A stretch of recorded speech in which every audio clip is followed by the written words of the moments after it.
Start करते हैं। ठीक है, आज का टॉपिक है अर्बनाइजेशन। ठीक है, और उसके चैलेंजेस। अर्बनाइजेशन, शहरीकरण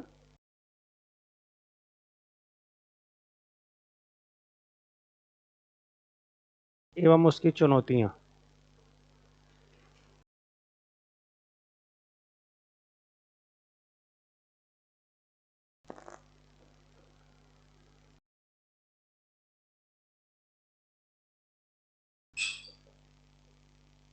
अर्बनाइजेशन एंड हिज चैलेंजेस। ठीक, अब कोई हमें बताए कि जो है शहर किसे कहते हैं।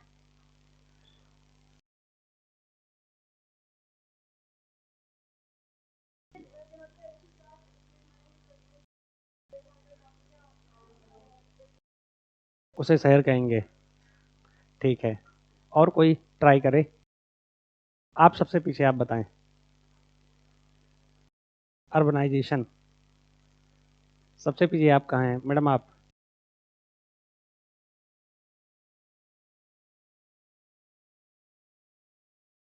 शहर में रहते हैं ना हम लोग। आप में से कोई?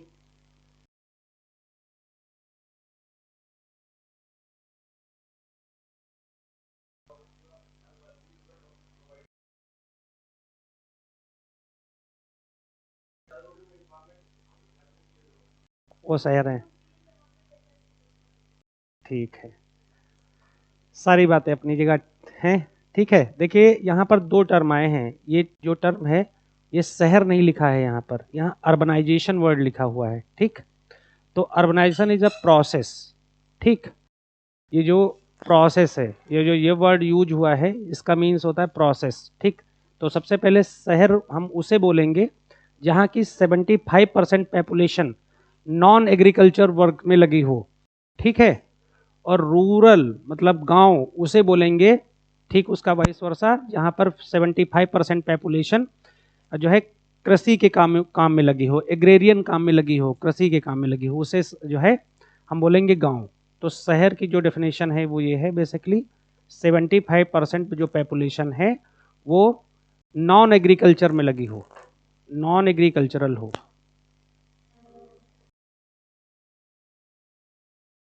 ठीक, सबसे पहली चीज। लेकिन ये तो अलग ही कॉन्सेप्ट है। क्या हुआ? ये तो अलग ही चीज है, चूंकि यहाँ पर अर्बनाइजेशन पूछा गया है ना। तो हम लोग थोड़ा इसके हिस्टोरिकल पर्सपेक्टिव को समझते हैं कि जो है ये जो कंसेप्ट है इमर्ज कैसे हुआ, और ये इतना इनलार्ज कैसे हो रहा है, और ये रूरल सोसाइटी से किस तरह से डिफरेंट है। और फिर जब ये इतना इनलार्ज हो जाती है कोई चीज़, तो इसकी चैलेंजेस भी सामने आने लगती हैं, है ना। जैसे कि आज की बहुत सारी चैलेंजेस हम सभी को पता है। तो जो ये अर्बनाइजेशन है,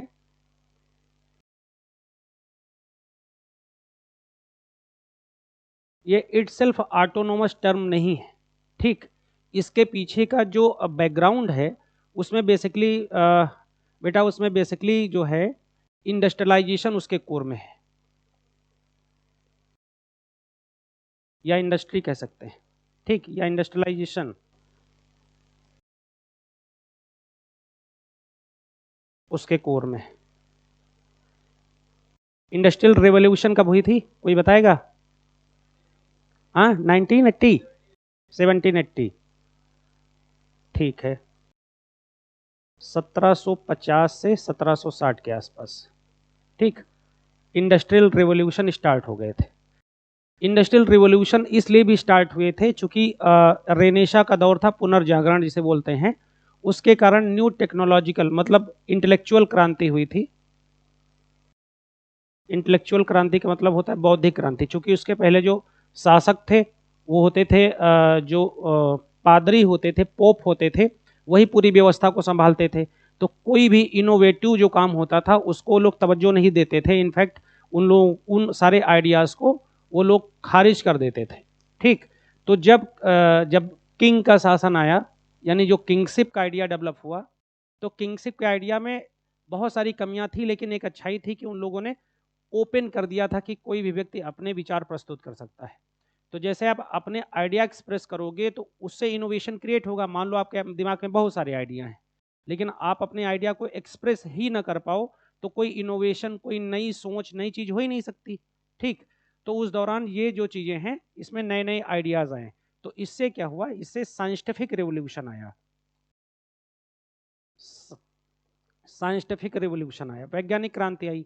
उस साइंटिफिक रेवोल्यूशन का मतलब क्या हुआ कि जाहिर सी बात है कि बहुत बड़े बड़े जो है इंडस्ट्री लगना, बहुत बहुत बड़े बड़े कारखाने लगना, नए तरीके से जो है उत्पादन या प्रोडक्शन को जो है हाई लेवल पर करना। ठीक, लो इन लेबर या लो कह सकते हो इनकम, लो जो है इनपुट और हाई आउटपुट। हाई आउटपुट मतलब कम लागत और अधिक जो है इनकम। अब एक स्टोरी समझना पूरी, ठीक है, और ना समझ में आए तो मुझे बताना, ठीक है। अब देखो ये चीज शुरू करी। अब इंग्लैंड ने, कभी तुम लोगों ने जब इतिहास में इतिहास को पढ़ा होगा तो पढ़ने का सही तरीका ये होता है कि किसी चीज को हम मल्टीपल डायमेंशन में पढ़ें ताकि हमें हर चीज याद ना करनी पड़े। क्योंकि आपका जो सिलेबस है बहुत वास्ट है, आपके जो क्वेश्चन आते हैं वो 360 डिग्री में आते हैं। मतलब यही अर्बनाइजेशन को आप यूज करोगे पेपर 1 में, यही आपके जो है सेकंड पेपर में आएगा, यही थर्ड में आएगा, इनफैक्ट फोर्थ पेपर में भी तमाम चैलेंजेस के साथ यही आएगा। और जब आप ऐसे लिख रहे होगे वहां भी बहुत जगह इसका यूज होगा। ठीक, तो जब ये हाई हाई आउटपुट होने लग गया तो देखिए ये सब कहाँ स्टार्ट हुआ, ये स्टार्ट हुआ इंग्लैंड में।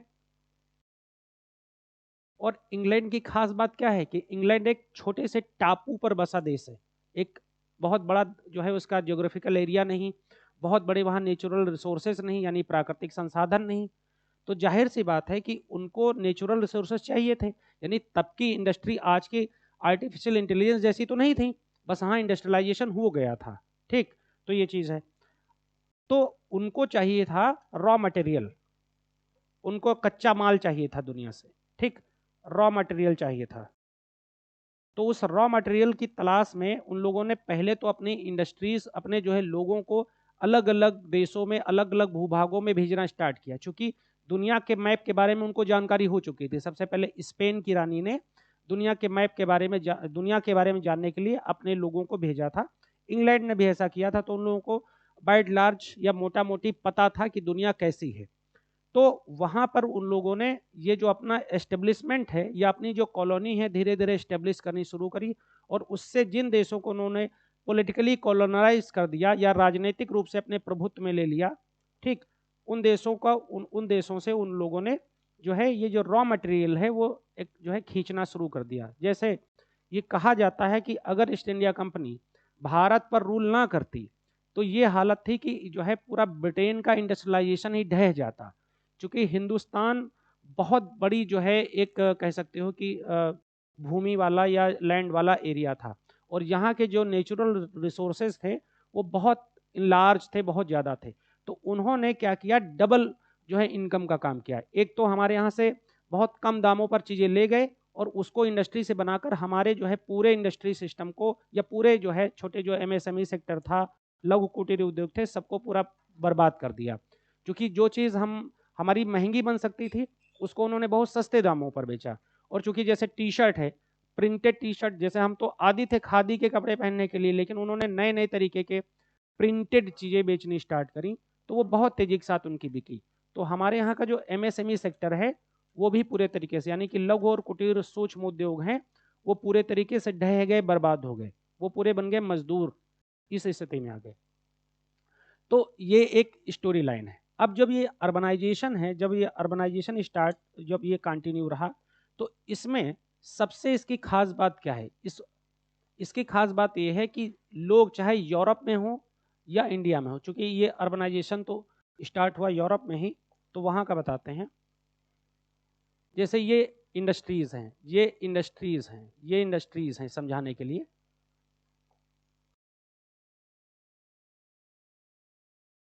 तो इनमें काम करने वाले लोग कौन होंगे, मतलब तब तो कोई एआई से तो काम होता नहीं, आर्टिफिशियल इंटेलिजेंस से, रोबोट से।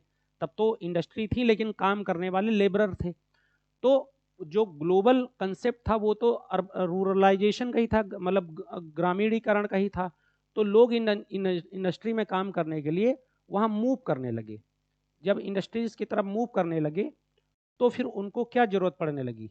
भाई जब आप इंडस्ट्री की तरफ मूव करोगे और आपके घर से मान लो इंडस्ट्री काफ़ी दूर है, तो जाहिर सी बात है फिर वहाँ एक नया कंसेप्ट डेवलप होगा, यानी कि वहाँ आपके लिए रहने के लिए, यानी कि बसावट के लिए चीज़ें शुरू हो जाएंगी कि नहीं शुरू हो जाएंगी? घर वर बनना शुरू होंगे कि नहीं शुरू होंगे जब आप अपने घर से दूर हैं सिंपली। तो ये उसकी पेरीफेरी पर, इंडस्ट्री की पेरीफेरी पर धीरे धीरे ये जो है घर वगैरह, हाउस वगैरह होने लग गए। लेकिन जब इंसान कहीं रहता है तो उसको वहाँ की फंडामेंटल सभी चीज़ें चाहिए। और ये इंडस्ट्री क्या है? एक ऑर्गेनाइजेशन जो है, एक फॉर्मल इंस्टीट्यूशन है। यहाँ ऐसा थोड़ी ना है कि हमारे पेट में दर्द हो रहा है तो आज से खेत में काम नहीं करेंगे, कल आएंगे देखेंगे, आपको उस दिन का काम, उस दिन का पैसा नहीं मिलेगा। सिंपल बात है, एक फॉर्मल सिस्टम डेवलप हुआ। तो इन लोगों को चूंकि उस दौरान हेजमनी थी, यानी कि स्टेप प्रधान था, कुछ लोगों का दबदबा था, तो काम के घंटे बहुत ज़्यादा थे, वर्क आवर बहुत हाई थे। ठीक, वर्क आवर हाई थे। ठीक, वेजेस जो थी वो कम थी, लेकिन गरीबी इतनी ज़्यादा थी कि लोग काम करते थे। तो इनके चारों तरफ लोग मतलब रहना शुरू हुए। इसी से ये जो अर्बनाइजेशन का कंसेप्ट डेवलप हुआ। तो अगर आदमी कहीं रहेगा तो उसे सारे फंडामेंटल नीड्स होंगी उसकी, जैसे लाइट, जैसे कि मनोरंजन के लिए चीज़ें, जैसे डॉक्टर, जैसे स्कूल, जैसे हॉस्पिटल, ये सब कुछ उनको चाहिए होता है। ठीक, तो वो सब कुछ डेवलप होना स्टार्ट हो गया। और ये जो प्रोसेस है, ये प्रोसेस है लगातार लगातार बढ़ती चली जा रही है, क्योंकि जो इसमें इस सिस्टम को जो है कुछ कैपिटलिस्ट ने हायर कर लिया, हाईजैक कर लिया। ठीक, यानी कि पूंजीपतियों ने अपने पूरे अधिकार क्षेत्र में ले लिया, तो उनका जो प्रॉफिट शेयर वो बहुत हाई हो गया, उसको उन्होंने बहुत प्रोग्रेसिव बना दिया। इनफैक्ट अगर आप ब्रिटेन के बारे में पढ़ो तो ब्रिटेन में देखोगे कि ब्रिटेन को पूरे तरीके से उन लोगों ने वहाँ का, ये जो सेज का कंसेप्ट आप लोगों ने इकोनॉमिक्स में पढ़ा होगा ना, स्पेशल इकोनॉमिक जोन का पढ़ा है। ठीक, तो स्पेशल इकोनॉमिक जोन के का जो कंसेप्ट वहाँ लाए, और सेज के द्वारा उन लोगों ने क्या करा कि पूरी जो जमीनें ही हाईजैक कर ली। वैसे सेज क्या होता है बताइए जरा, क्या होता है सेज? किसी को नहीं पता या सबको पता है, कोई बताना नहीं चाहता? नहीं पता, ठीक। सेज मतलब ऐसा एक एरिया डेवलप। हाँ जी, हाँ ठीक है, देखो सेज का ये मतलब, इसको सरल कर देते हैं। हाँ, इसको इजी कर देते हैं। मतलब जैसे एक ये क्षेत्र है, ठीक, जहाँ पर जैसे ये किसानों की ज़मीन होगी, जाहिर सी बात है, किसान की हो या सरकार की हो। ठीक, तो जैसे मान लो सरकार ने ये प्रस्तावित किया, ये प्रपोजल रखा कि यहाँ हम इंडस्ट्रीज लगाएंगे, मान लो ये 500 बीघे की लैंड है, समझाने के लिए। ठीक, तो मान लो ये अगर ये किसानों की है तो उनसे 100 साल के लिए, 50 साल के लिए, वाट एवर, 200 साल के लिए, 10 साल के लिए, जितने भी साल के लिए चाहेंगे वो लीज पर ले लेंगे। ठीक, और यहाँ पर हर वो फंडामेंटल फैसिलिटी प्रोवाइड कर देंगे ताकि इंडस्ट्रियलिस्ट यहाँ पर आकर अपनी इंडस्ट्री लगाएं। ठीक, तो इसीलिए उसे कहा जाता है स्पेशल इकोनॉमिक जोन। ठीक, यहाँ पर बाद में फिर जो किसान प्रोटेस्ट नहीं कर पाएगा, यहाँ पर वो जैसे भी चाहे, मतलब बिजनेसमैन उस जमीन को यूज करें। सरकार का गोल ये होता है कि इंडस्ट्री जब राज्य में लगेगी तो उसको इनकम होगी, लोगों को काम मिलेगा, इसके लिए। ठीक, तो ये इंडिया और चाइना और मतलब पूरी दुनिया में ये कंसेप्ट लागू हुआ। तो यूरोप में तो ये हालत हुई कि ब्रिटेन में पूरा जो जो एग्रीकल्चरल लैंड है उस पर लोगों ने काम करना ही बंद कर दिया, मतलब पूरे तरीके से उसको अर्बनाइज कर दिया, सब पूरा इंडस्ट्रियलाइजेशन से भर दिया। लोगों के घर उस समय कोयले से भरे थे, ये हालत थी। लेकिन जो शहर बने तो ये माइग्रेशन हुआ। अब ये माइग्रेशन, इसके साथ कई सारे चैलेंजेस सामने निकल कर आने लगे। ठीक, पहला चैलेंजेस क्या है, चूंकि जो रूरल स्ट्रक्चर था, वो रूरल स्ट्रक्चर में फंडामेंटल फैसिलिटी नहीं थी। शहरों की तरफ फंडामेंटल फैसिलिटी थी, यानी कि वहाँ जॉब मिल सकती थी, पहली चीज़। ठीक, तो उसके प्रति जो अट्रैक्शन है वो लोगों का तेजी के साथ बढ़ गया, पॉइंट नंबर 1। ठीक, तो लेकिन जो जो ये शहर हैं वो उतनी बड़ी मात्रा में जनसंख्या को सोचकर नहीं बनाए गए थे। तो उनमें धीरे धीरे जो है कह सकते हो कि पॉपुलेशन हाई होने लगी। वहाँ तमाम तरीके के जो है घने शहर होने लगे। मतलब जो जैसे अरस्तू के बारे में आप पढ़ो तो कहता है कि शहर की परिभाषा हुआ है जहाँ 5,000 लोग रहते हो। ठीक, अब 5,000 लखनऊ में रहते हैं लोग 50 लाख से ज़्यादा लोग रहते होंगे छोटे से लखनऊ में, है ना? तो ये हालत है। तो पूरा जो कंसेप्ट है वो चेंज हो गया। दूसरी बात, इसका सोशल फैक्टर क्या रहा? देखिए, जब पूरे सिस्टम चेंज हुआ, जैसे जब लोग फैमिली सिस्टम है, फैमिली सिस्टम ज्वाइंट फैमिली का होता था, ज्वाइंट फैमिली का, संयुक्त परिवार जिसे हिंदी में बोलते हैं। जब यहाँ से लोग काम करने इनमें जाने लग गए और मान लो वहीं बसने लग गए, तो न्यूक्लियर फैमिलीज डेवलप होना स्टार्ट हो गई। एकाकी परिवार जिसे कहते हैं, एकाकी परिवार की ये परिभाषा होती, पति पत्नी और उनके अविवाहित बच्चे, अनमैरिड जो है चाइल्ड एंड हस्बैंड वाइफ, ठीक है, ये होते, तो ये डेवलप होना शुरू हुआ। फिर जो इनकी कल्चर, जो रूरल कल्चर थी, वो शहर की तरफ जब मूव करने लग गए तो उनकी कल्चर में भी डिफरेंसेस आ गए। ठीक, जैसे जिसको आज हम लोग जीन्स पहनते हैं, ये जब इंडस्ट्रियलाइजेशन स्टार्ट हुआ था, तुम लोग हंसोगे या पढ़ा होगा तो नहीं हंसोगे, ये मजदूरों को दी जाती थी जीन्सें पहनने के लिए, जीन्स मजदूर पहनता था, ठीक, ताकि इसका कपड़ा मोटा होता है और इतनी जल्दी फटता नहीं है और गंदी भी नहीं होती, तो ये मजदूरों को जीन्स दी जाती थी पहनने के लिए। ये पहले सिविक लोग नहीं पहनते थे, और बाद में जब उन्होंने ग्लोबलाइज किया पूरी अपनी इकोनॉमी को, तो फिर उसका रोमांसिज्म कर दिया, रोमांटिक कर दिया कि जीन्स पहनना अमीरियत की निशानी है, मतलब प्रबुद्ध होने की निशानी है, आधुनिक होने की निशानी है, तो हम सब पहने घूम रहे हैं। ठीक, तो यहाँ से उन लोगों ने करा। तो जो कल्चर के लेवल पर, इसके लेवल पर, मैरिज के लेवल पर, जितने भी सोशल इंस्टीट्यूशन हो सकते हैं, उन सारे सोशल इंस्टीट्यूशन में चेंज आना शुरू हो गया, क्योंकि उन पर जो इम्पैक्ट पड़ा वो अर्बन कल्चर का, एक नए तरीके की कल्चर, मॉडर्न कल्चर का इम्पैक्ट पड़ा। और वो कल्चर कैसी थी? फॉर्मल थी, क्योंकि सोसाइटी का स्ट्रक्चर कैसा था? रूरल सोसाइटी का स्ट्रक्चर तो इनफॉर्मल होता है, अनौपचारिक, कि तुम्हारे घर में आटा नहीं है, चलो तुम 5 किलो हमसे ले लो और तुम हमें दे देना, तुम्हारे घर में आ जाएगा। और शहर में क्या है? शहर में तो बगल में मिश्रा जी रहते कि गुप्ता जी रहते, उनके यहाँ कौन मरा कौन जिया किसी को कोई मतलब ही नहीं है ना। फ्लैट का कल्चर तो और जो है खतरनाक है। ठीक, नीचे कोई मरा पड़ा हो, ऊपर डीजे बज रहा होगा, है ना। तो इस तरीके का, तो ये जो फॉर्मल इकोनॉमी डेवलप हुई। अब यहाँ पर इसमें इसके लिए एक मॉडल दिया गया जिसे एजिल मॉडल कहा जाता है। एक टालकट पार्सन्स हुए हैं, उन्होंने एक बहुत अच्छी बात बोली। उन्होंने कहा जब अर्बनाइजेशन इतना तेजी के साथ हुआ तो जो है उसके लिए 4 चीजें बहुत जरूरी थी। सबसे पहले ए से मतलब है एडेप्टेशन से, इसको लोग आप अभी मैं लिखा भी दूंगा, एडेप्टेशन यानी अनुकूलन।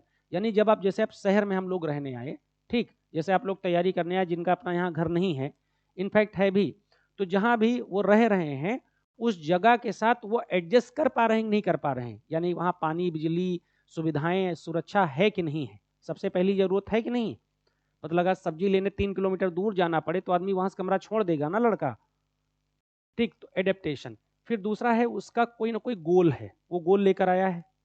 अगर तैयारी करने आया है, पढ़ने आया है, तो उसका लक्ष्य है कि हमें नौकरी मिलेगी, उसके बाद हम यहाँ से चले जाएंगे, या इसी शहर में मिल जाए तो अच्छा है। फिर इंटीग्रेशन, ये आई से मतलब है इंटीग्रेशन या एकीकरण, यानी उस पूरे इकोसिस्टम से वो एडजस्ट कर पाए। एग्जाम्पल के लिए, अब पता लगा कोई आया है पूर्वांचल से, वही भाषा वो अगर लखनऊ में बोलेगा तो यहाँ वाले तो हंस लेंगे तुरंत, है ना।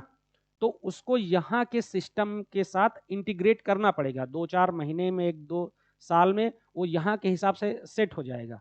ठीक, वो लगा के 100 ग्राम तेल और पूरा बाल अगर चिपका के खींचता है तो लड़के तो हंसेंगे ही, है ना।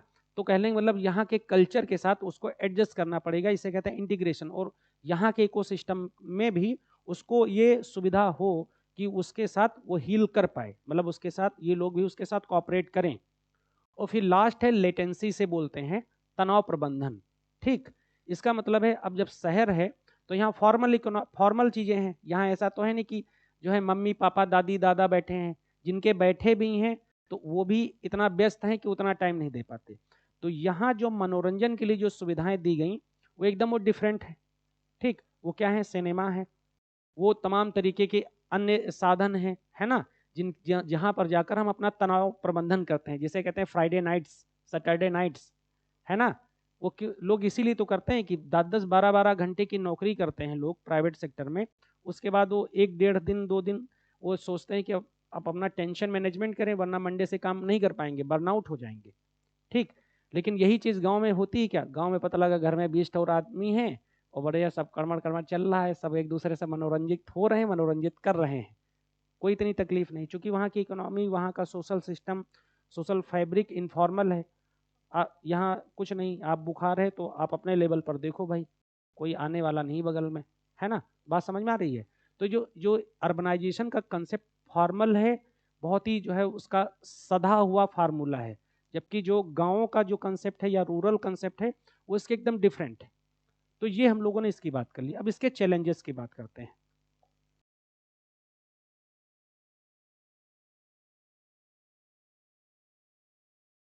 चुनौतियां, अभी हाल में चाइना में एक कंसेप्ट आया घोस्ट होम का, भूत वाले घर। ठीक, क्योंकि चाइना, आप सभी को पता है कि इंफ्रास्ट्रक्चर सेक्टर में उससे अच्छा दुनिया में अब कोई नहीं है। इकोनॉमिक्स में पढ़ा होगा आप लोगों ने। ठीक, इंफ्रा इकोनॉमी में चाइना से अच्छा कोई नहीं है। लेकिन उन लोगों ने जो घर इतना ज़्यादा कंस्ट्रक्शन कर दिया कि लोग उन घरों में जाकर रहने की स्थिति में नहीं है। मतलब पूरी इकोनॉमी शटडाउन हुई 2008 में, जो है क्राइसिस आई, उसके बाद इकोनॉमी रिमूव हो नहीं पाई उस लेवल पर।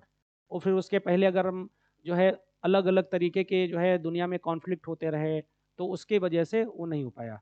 तो वहाँ पर घोस्ट होम की तरह से बनने लगे, भूतहे घर जिनको बोलते हैं, यानी उनमें रहने के लिए कोई नहीं, बहुत बड़े बड़े कंस्ट्रक्शन हो गए स्पेशल इकोनॉमिक जोन में। एक तो ये चीज़। हमारे यहाँ की हम बात करते हैं अपनी। ठीक, हमारे यहाँ पर क्या है, जो फंडामेंटल चीज़ें हैं उनकी दिक्कत आ गई।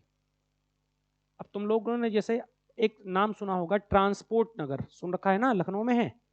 ट्रांसपोर्ट नगर होने का एक बहुत बड़ा इंपॉर्टेंट मतलब होता है, क्योंकि जैसे मान लो एक, मान लो गाड़ा भंडार वाले हैं, ठीक, इनको मान लो कपड़ा चाहिए, तो इनका कपड़ा आया, मान लो इनका कपड़ा कानपुर से आया, अहमदाबाद से आया, कहीं से भी आया, मान लो भारत के या भारत के बाहर से, तो वो बड़े बड़े ट्रॉली, बड़े बड़े ट्रक वो शहर के अंदर अगर लाएंगे तो बहुत ज़्यादा भीड़ और जो है जैम हो जाएगा।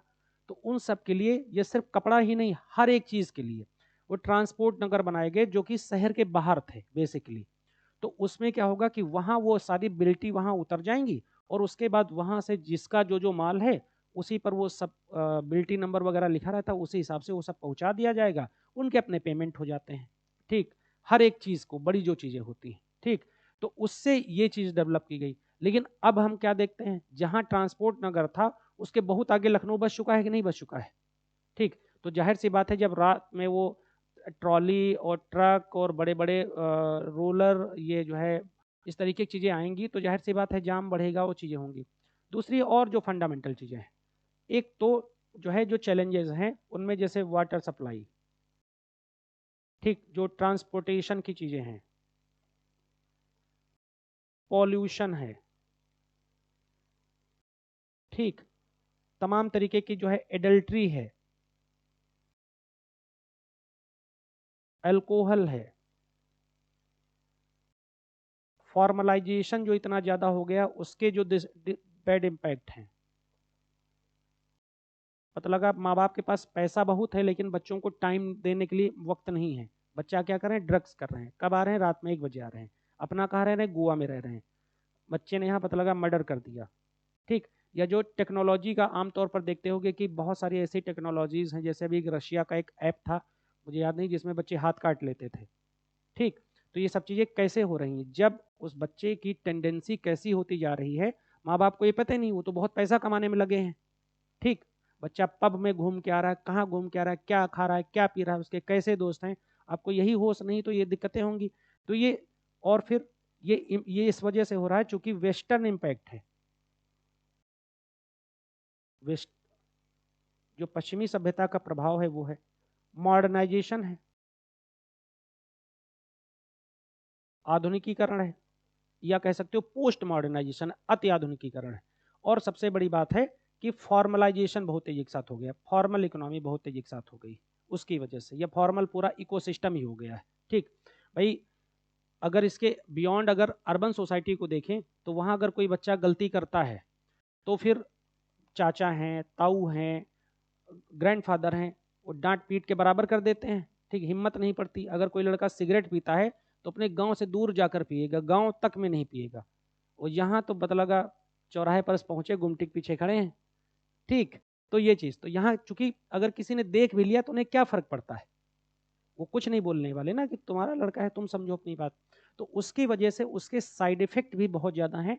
जहाँ अपॉर्चुनिटीज़ हैं वहीं साइड इफेक्ट बहुत ज़्यादा, और बहुत सी प्रॉब्लम है। मतलब पॉपुलेशन है, पॉपुलेशन का साइज देखो कितना है भाई। बेसिकली अगर हम दिल्ली की बात करें तो करीब समथिंग 12,000 लोग पर स्क्वायर किलोमीटर में रह रहे हैं, ठीक। और अरस्तु ने 5,000 लोगों को बताया था एक शहर की परिभाषा क्या तहत होने चाहिए, है ना।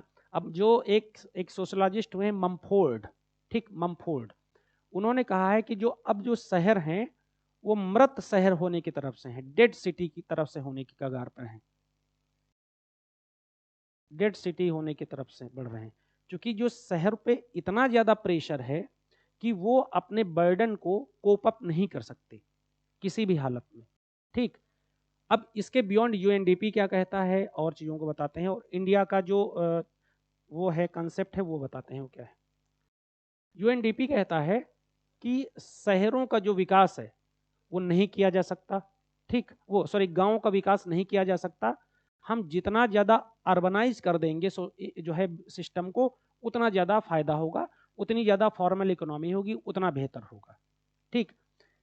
तो अब ये बात हिंदुस्तान के संदर्भ में प्रैक्टिकली लागू नहीं होती, क्योंकि 65% से ज़्यादा लोग अभी भी हमारे गांव में रहते हैं। तो क्या हमारे पास, हमारी सरकार के पास इतना पैसा है कि वो 100% ऑर्गेनाइज कर दे सिस्टम को पूरे? नहीं। इनफैक्ट यहाँ तक है कि यूएनडीपी कहता है कि जैसे जो ये शहर है, मान लो शहर हैं लगभग 32%, ठीक है, जो अर्बनाइजेशन है, पॉपुलेशन 32% के समथिंग यहाँ रहती है, ठीक। उनका कहना है कि हिंदुस्तान की लगभग 55% जनसंख्या शहरों में रहती है। जैसे मान लो इधर सिधौली चले जाओ, मैं प्रैक्टिकल एग्जांपल देता हूँ, सिधौली के आगे तक, इधर मतलब गोसाईगंज तक चले जाओ, इधर कानपुर रोड पर काफ़ी आगे तक चले जाओ, इधर हरदोई रोड तक चले जाओ, तो बहुत जगहों तक वो वहाँ नगर निगम नहीं पहुँचा है, लेकिन वहाँ की सारी चीज़ें लगभग फॉर्मलाइज हो चुकी हैं। सारे खेत बिक चुके हैं, सारे प्लॉट में तब्दील हो चुके हैं, लोग खेती किसानी छोड़कर कोई दूसरा काम करने लग गए हैं, है ना। तो सरकार कहता है कि उस जैसी चीज़ें, वो यूएनडीपी कहता है कि हिंदुस्तान का लगभग 52-53% जो है अर्बनाइज एरिया हो चुका है, लेकिन सरकार इसलिए मुंह फेरती है क्योंकि हमें वहाँ वो फैसिलिटीज़ को प्रोवाइड करना पड़ेगा। तो वो बताते हैं कि नहीं नहीं, हमारा सिर्फ 32% एरिया ही अभी, इतनी पॉपुलेशन ही अभी हमारी शहरों में रहती, एक चीज़। तो इसके बियॉन्ड जब कलाम साहब ने अपनी किताब लिखी थी इंडिया 2020, ठीक, तो उन्होंने एक मॉडल दिया था जिसे पूरा मॉडल कहा जाता है, ठीक, पूरा मॉडल कहा जाता है। उसमें उन्होंने कहा था इसका फुल फॉर्म होता है provision of urban amenities in rural area. यानी इसका ये मतलब है कि शहर जैसी जो सुविधाएं हैं वो हमें गाँव में पहुंचानी होगी। क्योंकि हम गाँव में अगर शहर जैसी सुविधाएं, बेसिक सुविधाएं भी अगर वहाँ पहुंचा देते हैं तो हम 100% अपनी जो है पॉपुलेशन को जो है ऑर्गेनाइज या फॉर्मलाइज कर नहीं सकते या अर्बनाइज कर नहीं सकते। तो हमें अगर गांव में वो फॉर्मल फैसिलिटीज़ को हम पहुंचा देते हैं तो हमारी जो रूरल इनकम है वो इंक्रीज हो जाएगी, वहाँ का लाइवलीहुड बेहतर हो जाएगा, वहाँ की फंडामेंटल चीज़ें बेहतर हो जाएंगी, ठीक। ये उन्होंने मॉडल दिया था, लेकिन उस पर जिस तरह से काम होना चाहिए था उस तरह से काम हो नहीं रहा, ठीक। तो उन्होंने तो विजन भी रखा था कि 2020 में भारत विकसित देश हो जाए, लेकिन कितना हुआ है हम सभी को पता है। चलिए अब लिखते हैं, इसमें कोई क्वेश्चन हो, कोई बात हो तो आप लोग बताएं पहले। चीज़ें समझ में आई हैं? नहीं, नहीं समझ में आई तो बोल तो दिया करो आप लोग। चलिए लिखे अर्बनाइजेशन, शहरीकरण।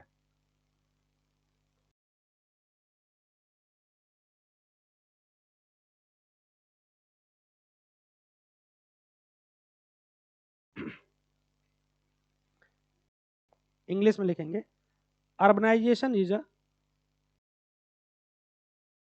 रुकना पड़ेगा, urbanization is a sign of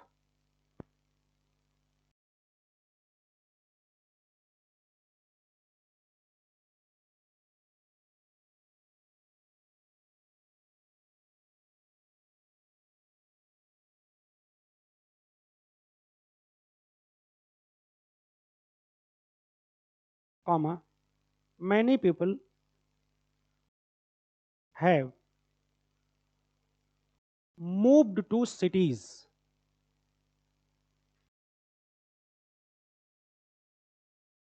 in hope of better,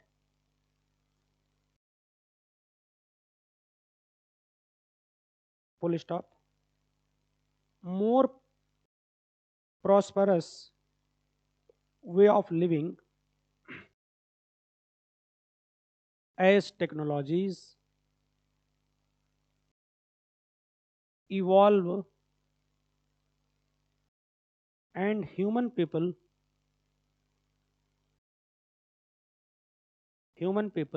increase, the pressure to urbanize dramatically increase, full stop, dramatically increase by 2050. It's expected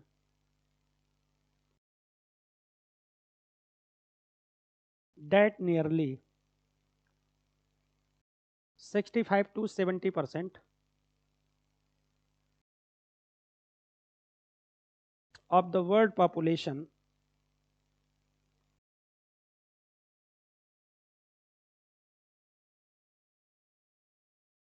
will live in cities. आप लोग लिखेंगे,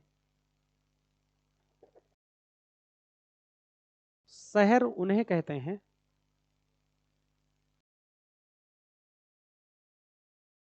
जहां की 75% जनसंख्या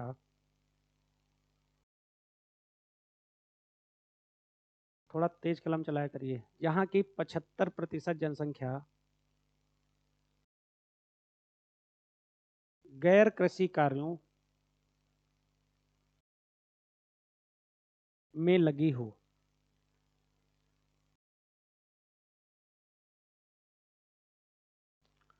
जहां की सामाजिक और आर्थिक व्यवस्था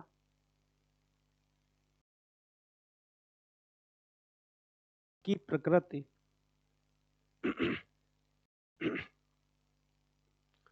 औपचारिक हो।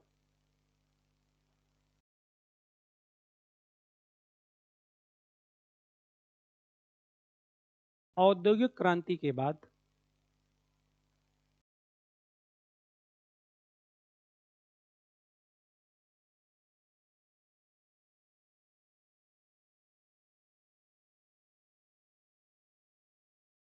दुनिया में शहरीकरण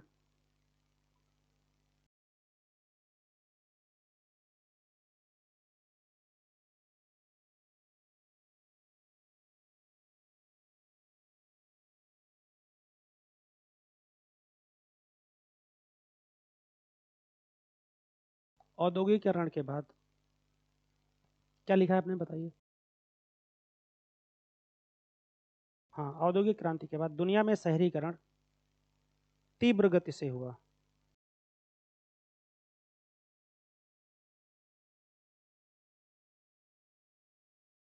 कई लोग बेहतर समृद्ध जीवन शैली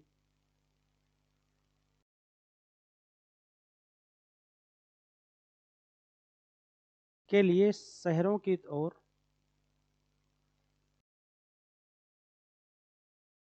पलायन कर गए।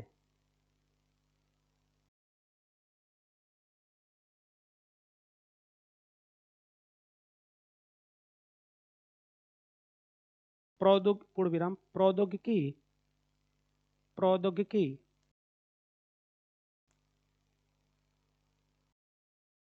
का जैसे जैसे विकास हुआ,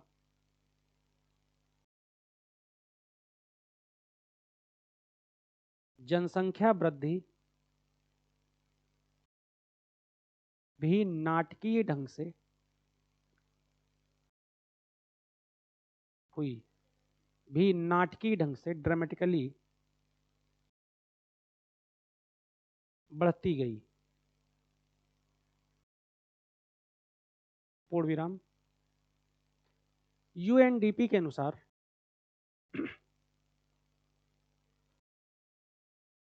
2050 तक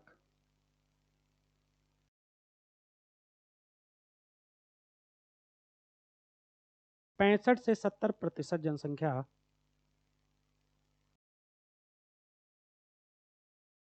के शहरों में रहने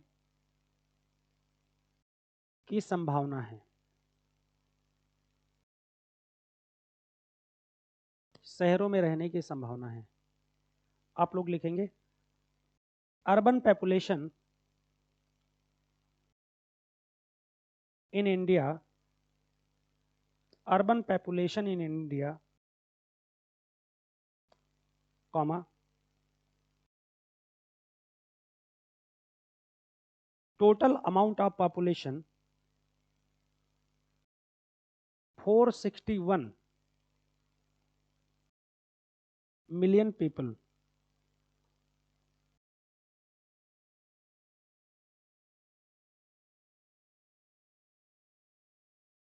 Next line. Population growth rate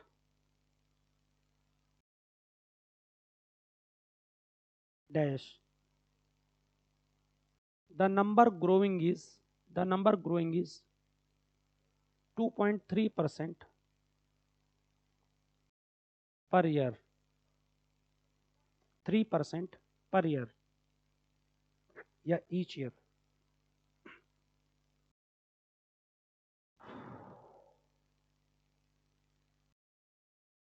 इसके पहले मैंने बताया था कि शहरों से कितने परसेंट इनकम आती है और गांव से कितनी आती है, बताइए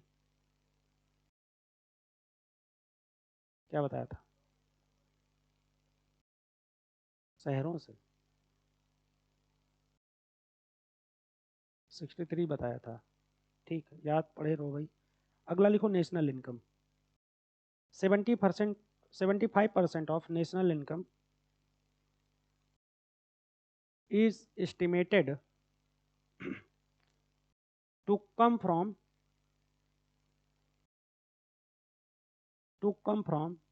cities in 2030.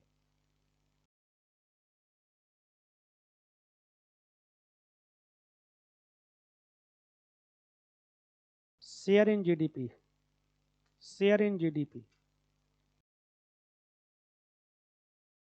Cities contribute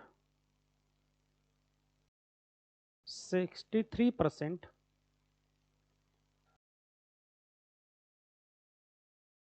of national income or GDP, full stop. 3% जगहों पर बसा है शहर भारत के और 63% इनकम देता है। बाकी सब गांव बसे हैं और 17-18% इनकम देते हैं। अगला लिखेगा इन्वेस्टमेंट गैप। आंसर हमेशा डेटा लेड होना चाहिए। जो भी आप बात कहें उसे तर्क पर कहेंगे। हवा में BA जैसा नहीं लिखेंगे, वरना BA जैसा नंबर मिलेगा। वहाँ तो मिल भी जाता है, यहाँ ऐसे नंबर मिलेंगे। अभी मुझे एक सोशियोलॉजी के स्टूडेंट ने फ़ोन किया इस पीसीएस मेंस के पहले, बोली सर मुझे पेपर 2 में 18 नंबर मिले। ऐसे मिलते हैं नंबर, पेपर 2 में 18 नंबर मिले। तो हमने कहा कैसे लिखा होगा पता नहीं भाई। तो हमने कहा फिर अपना अपना मैं कैसे कहूँ, फ़ोन पे उसने बताया। हमने कहा आंसर एक लिख कर हमें भेजो, 1 2 3 आंसर लिख कर भेजा। तो हमने कहा ये 18 नंबर लायक है अभी, तो इसीलिए 18 मिले हैं। वो पूरा लिख दी वैसे ही, 7 तरीके का आत्महत्या लिखी थी। तो हमने कहा 2 4 और लिख देती। चलो अगला लिखेगा इन्वेस्टमेंट गैप। तो टू द पॉइंट एग्जैक्टली यहाँ लिखना होता है बहुत फॉर्मल तरीके से। Estimate investment gap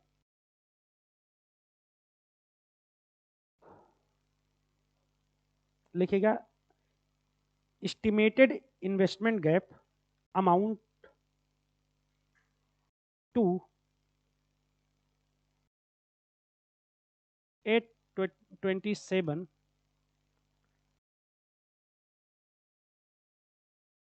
billion dollar. आप लोग लिखेंगे अमाउंट है 827 बिलियन डॉलर, बिलियन। आप लोग लिखेंगे शहरी आबादी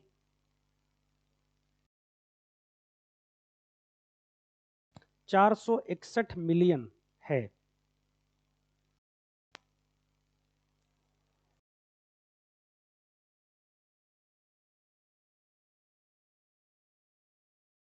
नेक्स्ट पॉइंट, भारत में जनसंख्या वृद्धि दर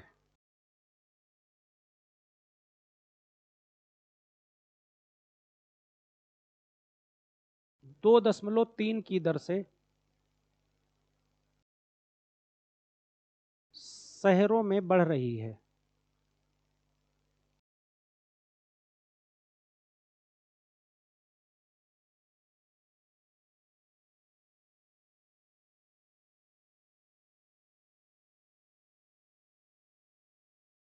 अगला, राष्ट्रीय आय 2030 तक 75% जनसंख्या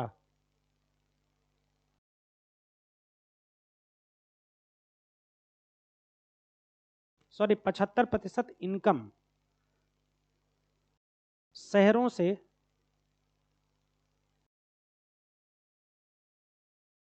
होने का अनुमान है।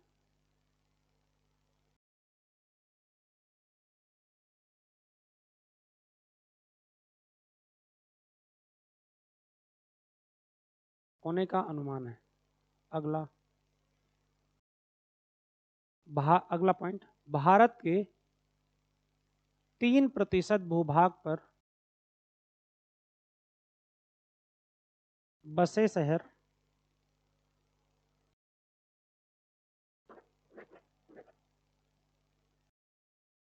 जीडीपी में 63% योगदान देते हैं।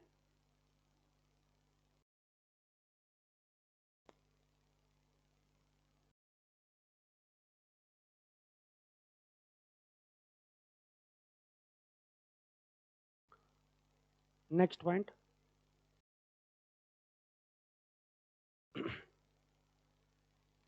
लिखेगा 827 बिलियन डॉलर का निवेश शहरों में होता है।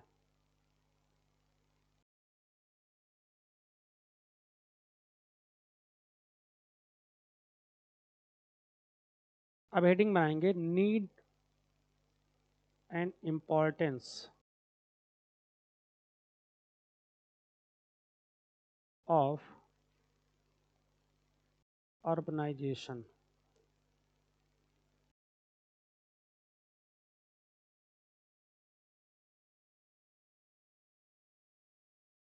शहरीकरण का महत्व या आवश्यकता।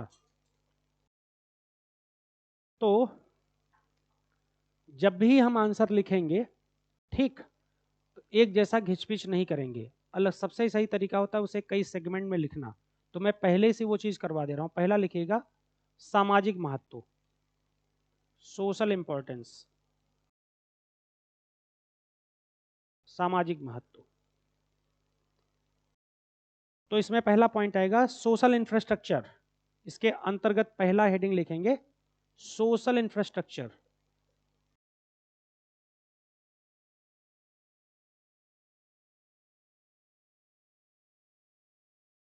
सोशल इंफ्रास्ट्रक्चर लिखेंगे बेटा, ठीक। चलिए लिखिए, urbanisation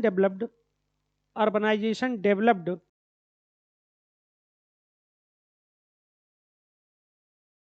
the social infrastructure of an area and leads to better lifestyle and outcomes for the people. Better lifestyle and outcomes for the people.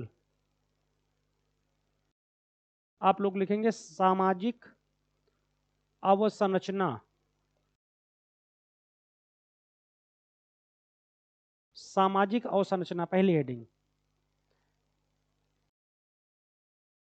लिखो, शहरीकरण के माध्यम से बुनियादी ढांचे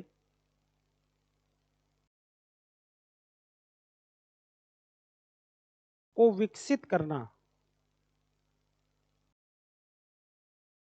बुनियादी ढांचे को विकसित करना और लोगों की जीवन शैली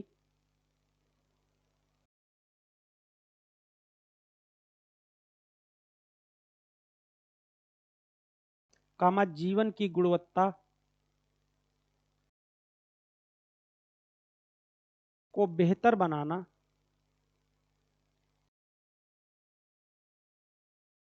आसान होता है। सेकंड पॉइंट है health outcome,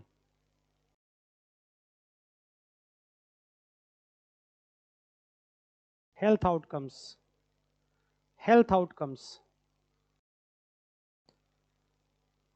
urbanisation involve to creation of health infrastructure. हाँ, urbanization involves the creation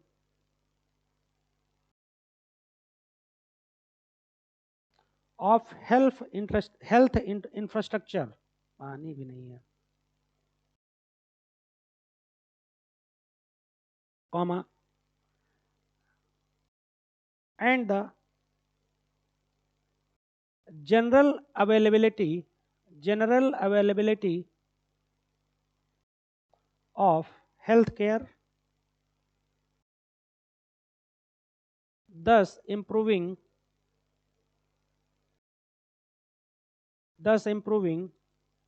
health outcomes. आप लोग लिखेंगे स्वास्थ्य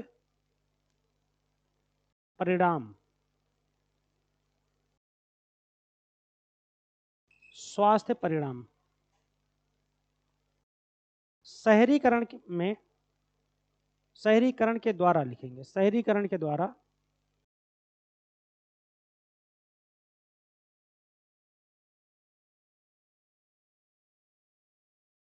स्वास्थ्य बुनियादी ढांचे, इसका ये मतलब है कि जैसे हॉस्पिटल वगैरह बनाना, वहाँ फंडामेंटल फैसिलिटीज होना, स्वास्थ्य बुनियादी ढांचे का निर्माण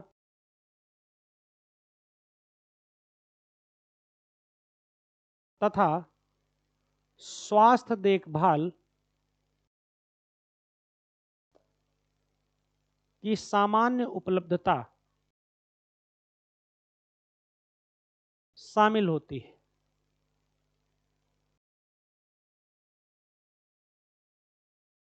अब गांव में इंफ्रा है, मतलब सिर्फ घर बना है हॉस्पिटल का, पता लगा उसमें गधे खड़े हैं, ठीक ना, डॉक्टर आते हैं, चले आए तो चले आए, बढ़िया किसी की दुकान पे बैठे हैं, वहीं से लौट गए, ऐसे पीएचसी सीएचसी का बुरा हाल।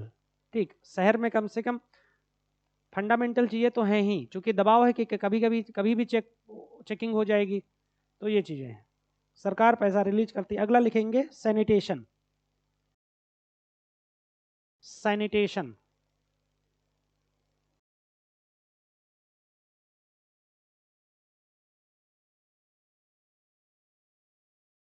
Waste water treatment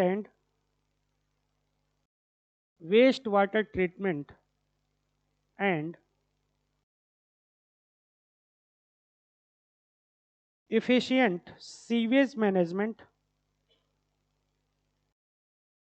is lacking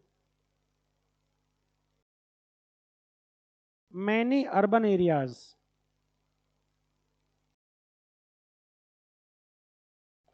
Is lacking मतलब अभाव, many urban areas, full stop. Urban women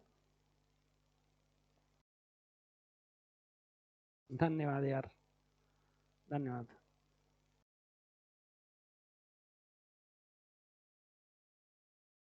क्या लिखा भैया? अर्बन एरियाज एंड दस इम्प्रूविंग, सॉरी दस इम्पैक्टिंग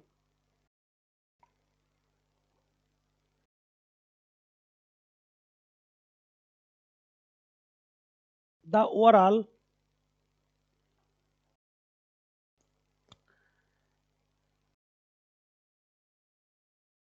सिटी इफेक्ट सिटीज। आप लोग लिखेंगे स्वच्छता, स्वच्छता।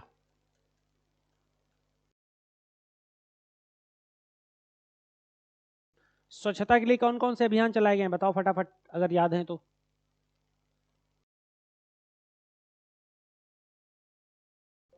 तुम लोग बताना नहीं चाहते कि तुम लोग पता नहीं है हमें तो। हाँ, और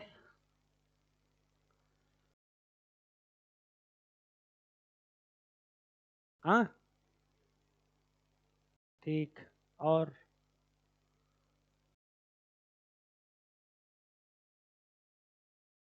सोशल मीडिया पर खूब टाइम बिताते हो, चलो लिखो। कई महिला लिखो महिला सशक्तिकरण का एक आधार स्वच्छता है। अगर मान लो ये निबंध आ जाए ठीक इसी तरीके से कि महिला सशक्तिकरण का आधार स्वच्छता है, ठीक, तो आप में से महिला पार्टी लड़कियां ये बताएं कि कैसे है। महिला दल ये बताए, सबसे उम्मीद करूंगा एक एक पॉइंट बताएगा। मान लो ये एसए है आपके आईएएस के एग्जाम में, फटाफट बताएंगे। नहीं बताना तब मना कर दो, मैं टाइम वेस्ट ना हो, चूंकि अभी 20 मिनट बचे हैं मात्र। हम बहुत ओपन माइंड आदमी है, एकदम खुला बात बताओ, हाँ बताएंगे या नहीं बताएंगे, पता है या नहीं पता है, एक दूसरे का मुंह ताकने की जरूरत नहीं है। बताइए।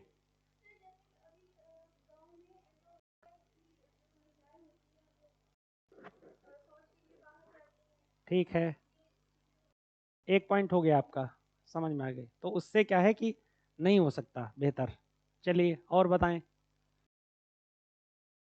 ओपन डेफिकेशन एक चैलेंज है रूरल सोसाइटीज के लिए, इनका ये कहना है, इसलिए वीमेन एम्पावरमेंट नहीं हो सकता। पर क्यों?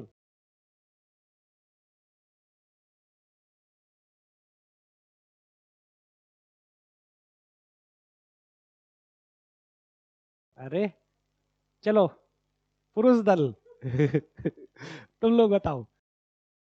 यही सब आज की एग्जाम की जो है मेन चीज है।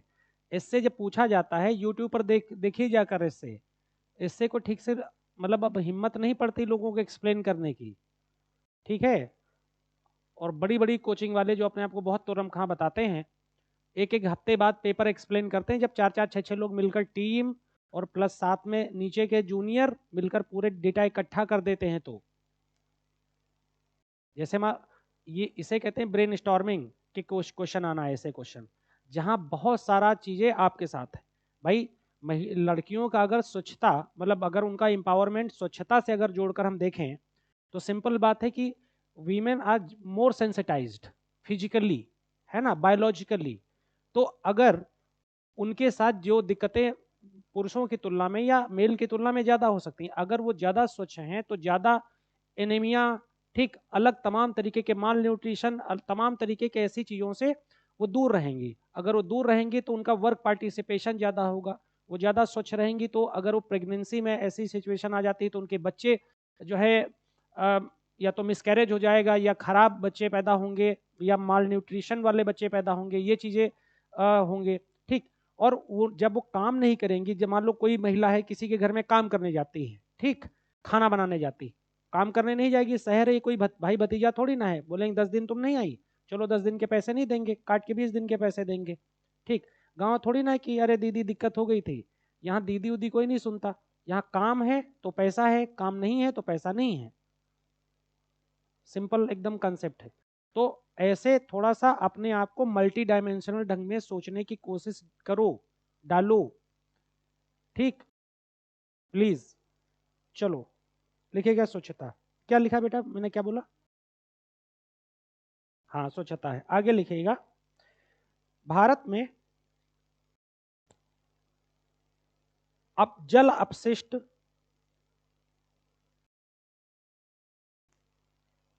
भारत में जल अपशिष्ट, अपशिष्ट मतलब सीवेज वाटर के ट्रीटमेंट के लिए या उपचार के लिए पर्याप्त सुविधाएं उपलब्ध नहीं हैं।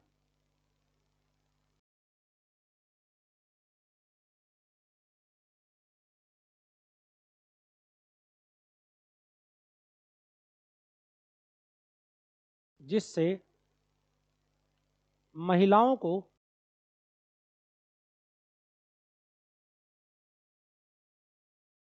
समस्या का सामना करना पड़ता है। थोड़ा बुद्धि खोलो आप लोग, तब काम चलेगा। अब आप लोगों को जैसे पता है कि नॉर्थ ईस्ट में बड़ी बड़ी नदियां हैं, सब कुछ है, ठीक। वहाँ जो मेघालय वगैरह हैं, नागालैंड वगैरह है, वहाँ 7-8 किलोमीटर महिलाएं जाती हैं, एक एक जो है वो पानी लेने के लिए 5-5 मटके लेकर, 5-5 लीटर के। तो अगर कोई महिला अपने दिन का 3 घंटे पानी लाने में बिताती है, तो यानी कि वो 3 घंटे अनप्रोडक्टिव हो गए ना उसके लिए। ठीक भाई, मान लो वो चलो एमएसएमई सेक्टर में ही काम करती है, अगरबत्ती ही बनाती 3 घंटे, तो 100 रुपए ही मात्र मान लो कमाती, तो उसे अपने पति से नहीं मांगना पड़ता ना। तो और अगर वो खराब पानी पिएगी आसपास का, तो बीमार होगी, और बीमार होगी तो लंग्स भी खराब होंगे, टीबी भी होगी, दुनिया भर की समस्याएं होंगी, है ना। तो इसलिए मल्टी डायमेंशनल ढंग से सोचो, पेपर ऊपर पढ़ा करो। चलिए अगला लिखिएगा, गरीबी में कमी। इंग्लिश में लिखो पहले भैया, reduce social division, reduce social division. देख लिखिएगा, caste identity reduce, reduce, reduce social division.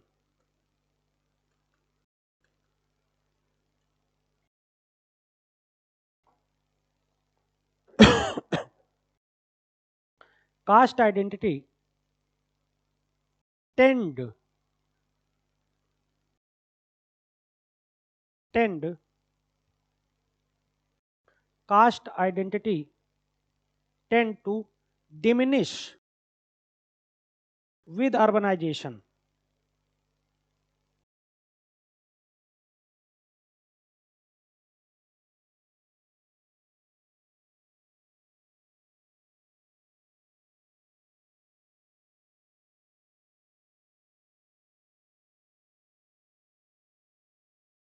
Full stop.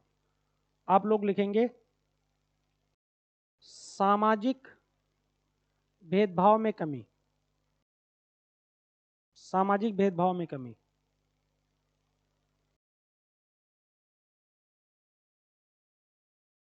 लिखेगा, शहरों में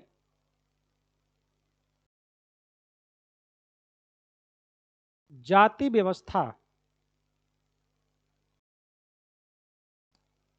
गांवों जैसी कठोर नहीं है,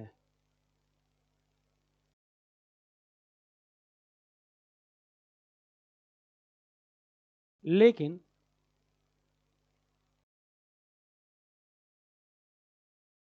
शहरों की लगभग 17% पॉपुलेशन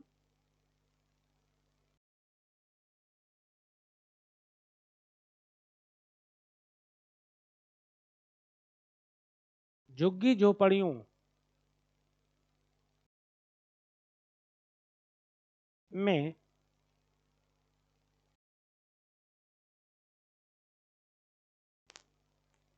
रह रही है।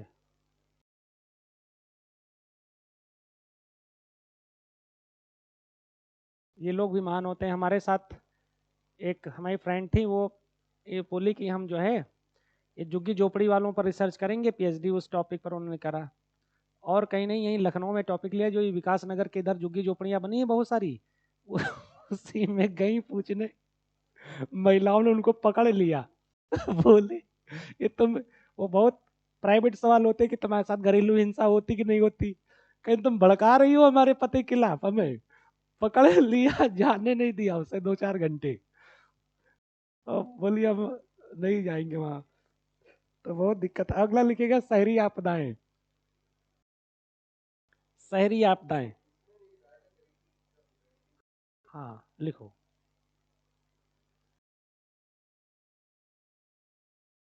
लिखो गांव में, गांव की तुलना में, गांव की तुलना में शहरों में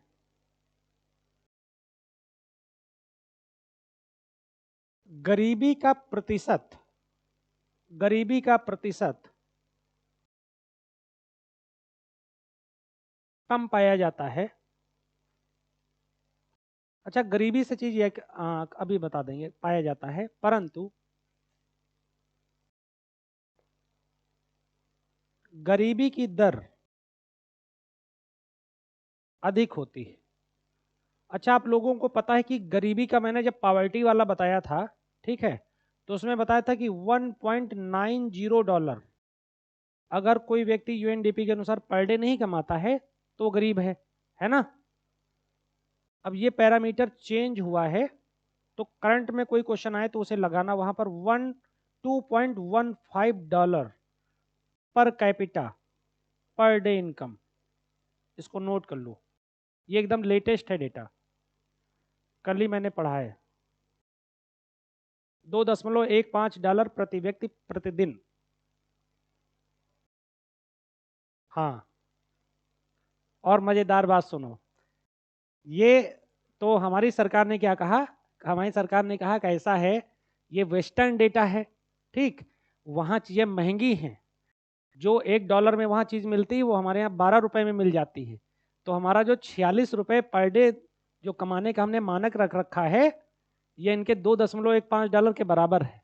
इसलिए हमारे जो लोग हैं गरीब नहीं है। तो ना, गरीबों के साथ मजाक होता ही है, सरकार भी करती है। चलो अगला लिखेगा शहरी आपदाएं। Urban disasters, it has seen urban disasters,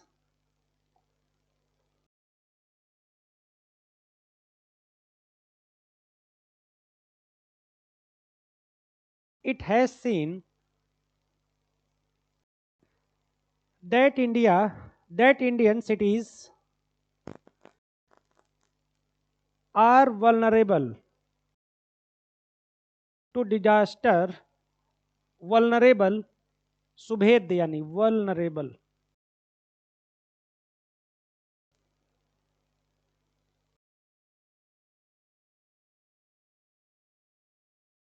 to disasters like flood,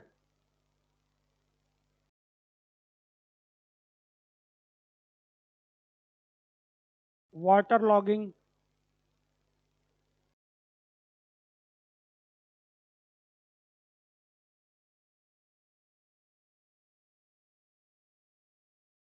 urban fire, etc. आप लोग लिखेंगे शहरी आपदाएं। शहरों में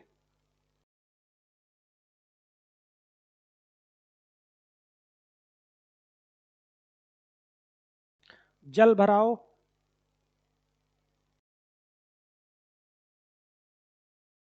जल भराव,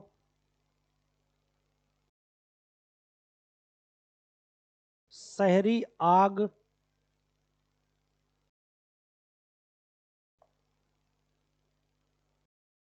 का लगना इत्यादि घटनाएं होती रहती हैं।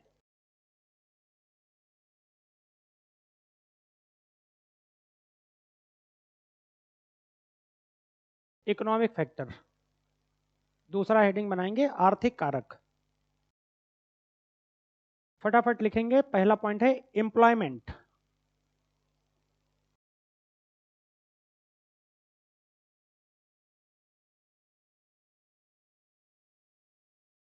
रोजगार लिखिएगा। अर्बनाइजेशन आल्सो लीड्स लिखेगा, लीड्स एल से। Urbanization also leads to creation of industries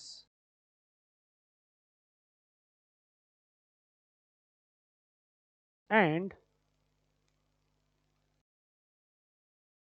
various related jobs।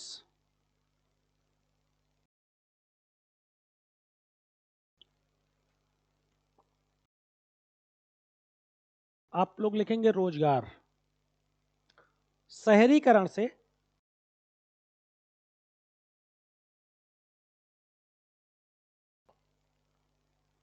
शहरीकरण में लिखेगा, शहरीकरण में विभिन्न उद्योगों के कारण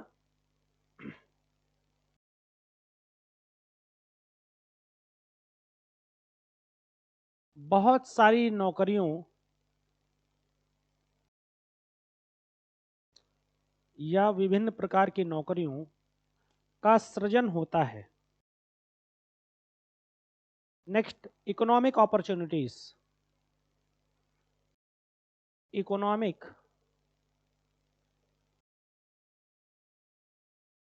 opportunities,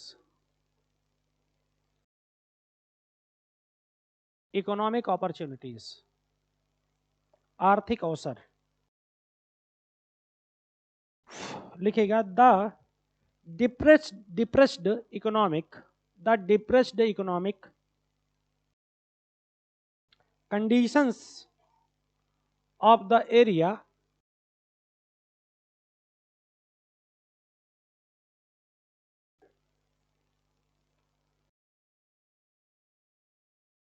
availability of opportunities, availability of jobs,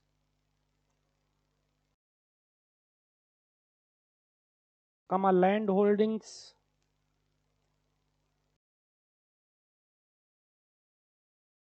are the most vital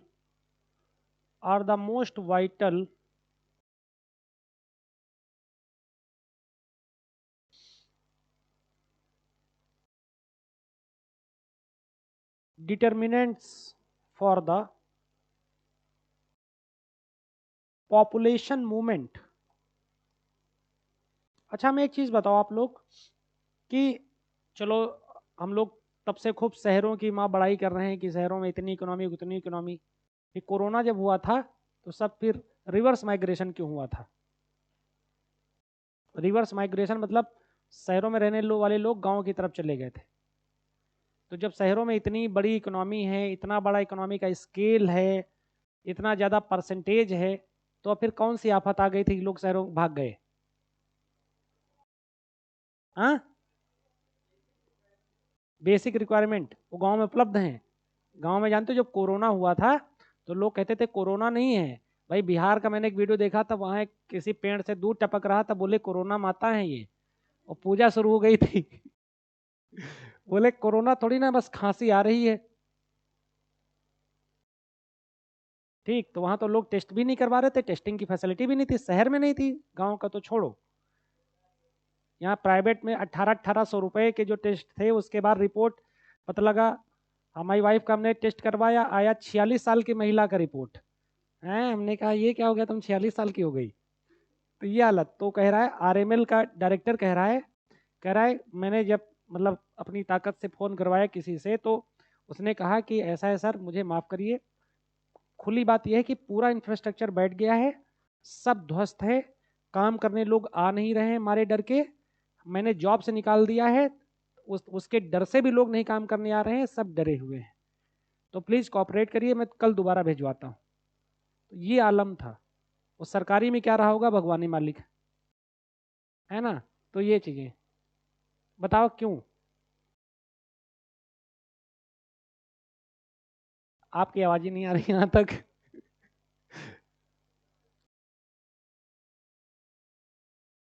यहाँ तो यहाँ लोग डेली ज़्यादा कमाते कि वहाँ डेली कमाते? वहाँ परमानेंसी है, वहाँ लोगों के पास कुछ ना कुछ खेती है, ठीक? इस तरीके की चीज़ें हो सकता है आप कह रही हूँ मुझे सुनाई नहीं दे रहा यहाँ, ठीक? एक तो ये चीज़ है।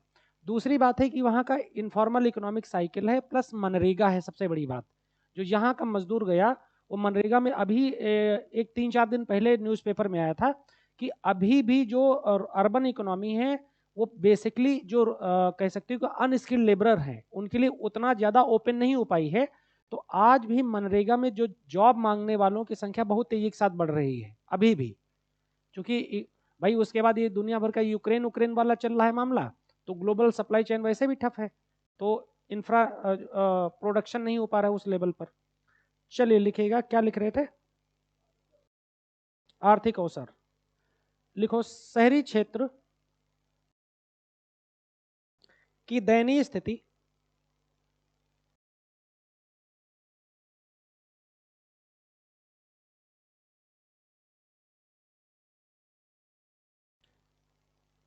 गांवों की तुलना में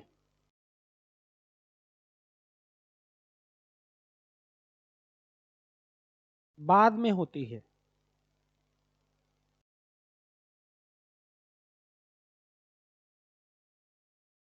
क्योंकि यहां की अर्थव्यवस्था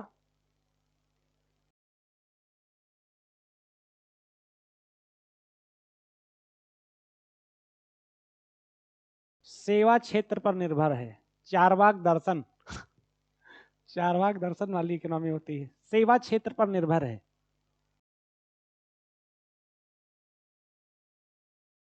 इत्यादि। लास्ट पॉइंट लिखेंगे डिजिटल इकोनॉमी।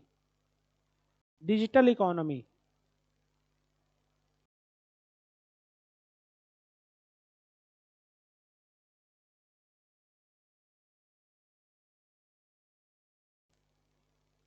योजना कुरुक्षेत्र ये सब चीजें पढ़ा करो आप लोग। डिजिटल इकोनॉमी लिखेंगे। Urbanization results, urbanization results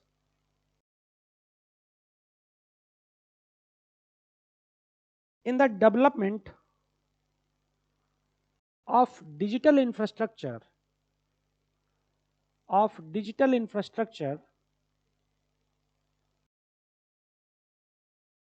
through internet connectivity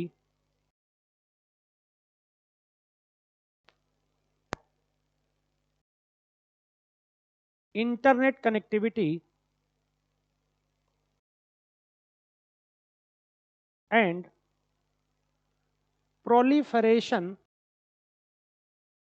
of digital media।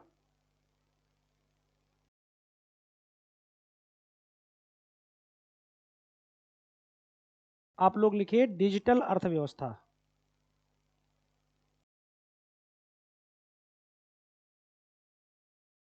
लिखिएगा शहरीकरण के परिणाम स्वरूप शहरों में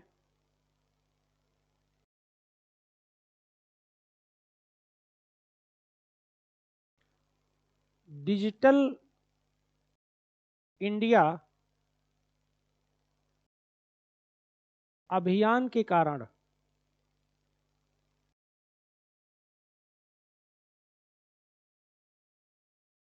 डिजिटल सुगम्यता अधिक आसानी से सुनिश्चित हो पाती है।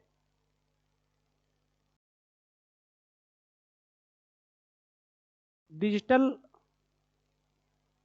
व्यवस्था अधिक आसानी से सुनिश्चित हो पाती है। लास्ट पॉइंट लिखेंगे इन्वेस्टमेंट।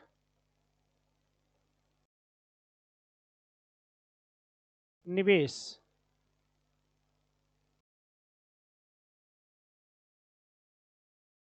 लिखेगा better urban planning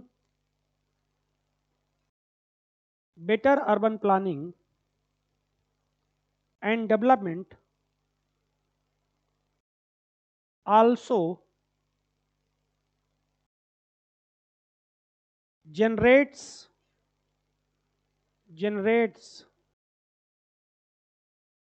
investor interest इन नेशन। शार्क टैंक देखा है किसी ने? क्या करते हैं वो लोग? फंड करते हैं। क्यों?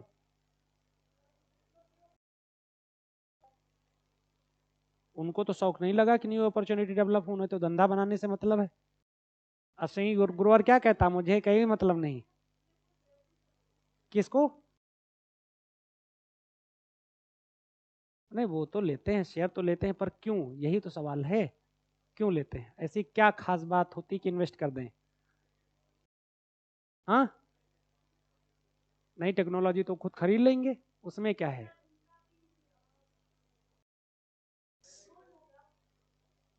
सब गलत। जो नया आइडिया है इसे कहते हैं जो है इनोवेशन करना। जैसे अब ये जो आप इतना बड़ा अमेजॉन देखते हो, फ्लिपकार्ट देखते हो, ये एक आइडिया से तो शुरू हुआ। जोमेटो, हम घर में खाना पहुंचाएंगे, कौन से जोमेटो वाला घर में खाना बनाता है? हम वहां से उठाएंगे, आपके घर तक पहुंचा देंगे, बीच में कमीशन मेरा। तुम्हें क्या है कि तुम्हारा माल ज्यादा बिकेगा। आज इतनी भाग दौड़ है कि आदमी 10 घंटे, 12 घंटे, 15 घंटे की जॉब कर रहा है। ठीक, तो उस वो फिर दोबारा खाना खाने की, उसके जाने की हिम्मत नहीं पड़ती। वो चाहता है कि हमारे घर पे खाना पहुंच जाए।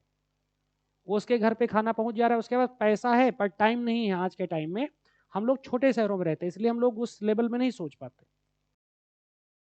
जो मल्टीनेशनल कंपनी जो 4 लाख 5 लाख रुपए देती हैं, वो 24 इंगेज रखती हैं। जब मीटिंग मतलब अमेरिका की कंपनी रात में 3 बजे बैठे वो टुक टुक टुक टुक कर रहे हैं, मीटिंग चल रही है।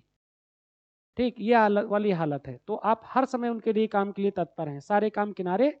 बताने के लिए बड़ा अच्छा लगता मम्मी पापा को, मेरे बेटे का 1.5 करोड़ का पैकेज है, बेटा मरा जा रहा है। तो ये वाली चीजें हैं।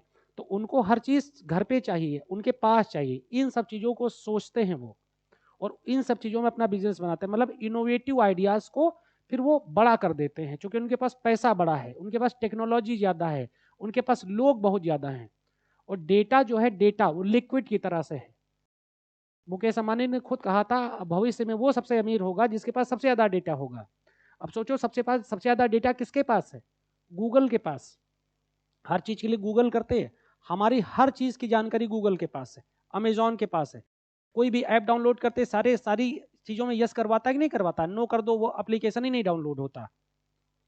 तो जैसे मान लो किसी को एक्स बिजनेस शुरू करना है, जैसे मैंने शार्क टैंक देखा, तो उसमें क्या है, वो कहते हैं मैं जो है तुम्हारे लिए स्ट्रेंथ लेकर आऊंगी, इनके पास डेटा बहुत है, इनके पास टेक्नोलॉजी बहुत है, तीनों लोग आएंगे तुमको लूट लेंगे। मतलब ज्यादा से ज्यादा शेयर लेंगे, कम से कम में तुम काम करो, विचार तुम लगाओ, सारा पैसा हम डालेंगे, टेक्नोलॉजी हम डालेंगे। तो इस तरीके का इसे कहते हैं आज के टाइम में कॉमन इकोनॉमी का मार्केट। कोई भी एक आदमी में इतनी हैसियत नहीं बची है, अगर वो बहुत पैसे वाला है भी तब भी, कि वो अकेले पूरी अर्थव्यवस्था को, पूरे अकेले अपने बिजनेस को लीड कर पाए। क्योंकि अब जो है, जो कॉन्सेप्ट है, ये प्राइवेट इकोनॉमी का दौर है। ग्लोबलाइज इकोनॉमी जब हो गई है, तो प्राइवेट इकोनॉमी का दौर है। इसमें क्या है बेसिकली, इसमें ये कंसेप्ट है, थैचर और रीगनिज्म मॉडल बोलते हैं इसे। ठीक, तो इसमें क्या है कि प्राइवेट इकोनॉमी, प्राइवेट इकोनॉमी में सबसे पहली बात, कैपिटल बहुत ज़्यादा चाहिए, पूंजी, पैसा। दूसरी बात यह है कि आपके पास टेक्नोलॉजी बहुत एफिशिएंट हो।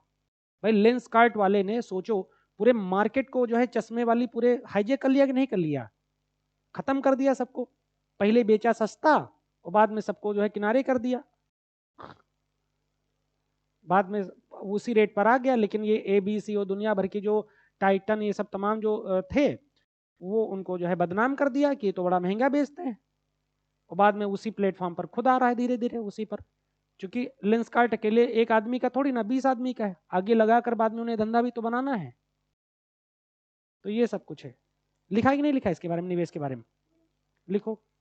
बेहतर शहरी नियोजन और विकास भी